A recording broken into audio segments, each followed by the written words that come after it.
Sekali lagi pekabaran firman Tuhan kita di pagi ini dengan judul Tuhan menyediakan makanan.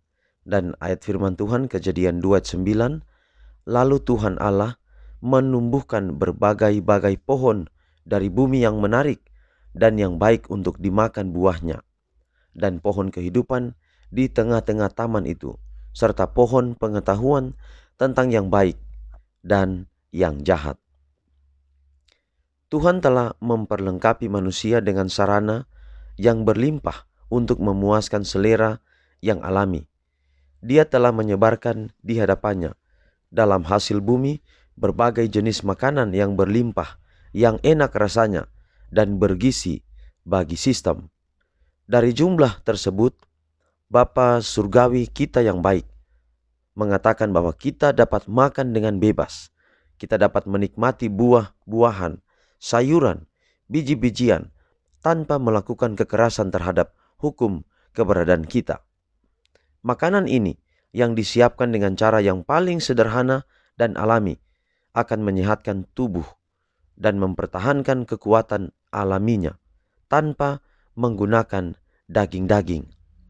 Orang-orang yang terbiasa dengan makanan lezat yang sangat merangsang mempunyai selera yang tidak alami, dan mereka tidak langsung dapat menikmati makanan yang biasa dan sederhana. Perlu waktu untuk mengembalikan cita rasa menjadi normal dan supaya lambungnya pulih dari penyalahgunaan yang dideritanya. Tetapi mereka yang tekun dengan penggunaan makanan yang menyehatkan, selang beberapa waktu kemudian akan merasa lezat. Cita rasanya yang halus dan nikmat akan dihargai, dan itu akan dimakan dengan kenikmatan yang lebih besar daripada makanan mewah yang tidak menyehatkan.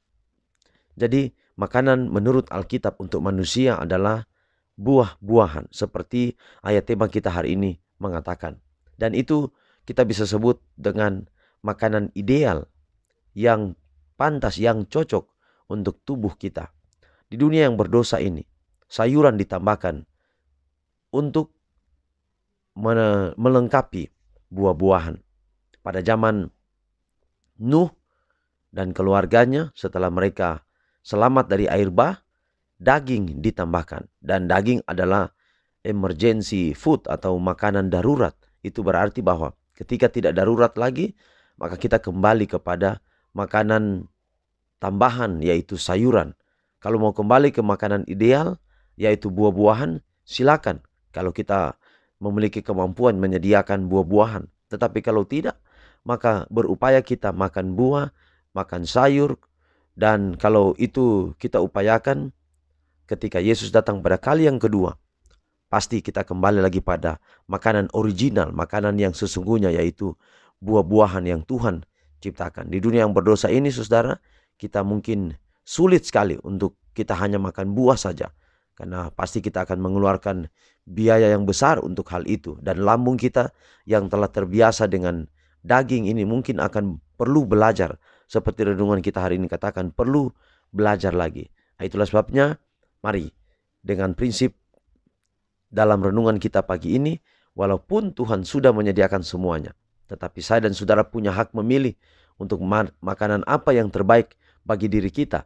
Dan kalau kita belajar untuk makanan yang terbaik bagi tubuh kita seperti yang Tuhan minta untuk kita makan, maka itu akan membuat kita sehat, dan dengan kesehatan itu kita bisa gunakan untuk kemuliaan bagi nama Tuhan. Biarlah pekabaran pagi ini akan menjadi berkat bagi saya dan saudara. Mari jaga kesehatan tubuh kita, agar dengan kesehatan itu kita menjadikannya untuk kehormatan dan kemuliaan bagi nama Tuhan. Mari kita akhiri dalam doa, mari berdoa. Bapa di surga, terima kasih untuk pekabaran hari ini. Kiranya dapat menguatkan kami, memimpin dan menuntun kami hari-hari hidup kami menghadapi setiap tantangan. Biarlah kiranya kami tidak berjalan sendiri, tapi selalu dengan Tuhan. Berkati kami dan pelihara kami hari ini dalam setiap tugas tanggung jawab kami. Kiranya kami akan mendapati bahwa berkat-berkat Allah selalu kami rasakan, dan dengan itu kami boleh menyediakan yang terbaik. Bahkan milik Tuhan kami kembalikan, tapi yang lain kami bisa gunakan untuk memuliakan nama-Mu dengan kecukupan dalam kehidupan kami baik pribadi maupun keluarga. Berkati pendengar renungan pagi di mana saja berada, hamba serahkan ke dalam tangan Tuhan. Berkati media ini biar dapat menyajikan sajian-sajian kehidupan kerohanian yang baik melalui pelajaran-pelajaran untuk kehidupan rohani setiap pendengar. Kami sudah berdoa dalam nama Yesus Tuhan dan Juru Selamat kami. Amin. Demikianlah pekabaran pagi ini. Sampai jumpa besok. Tuhan berkati kita semua. Shalom.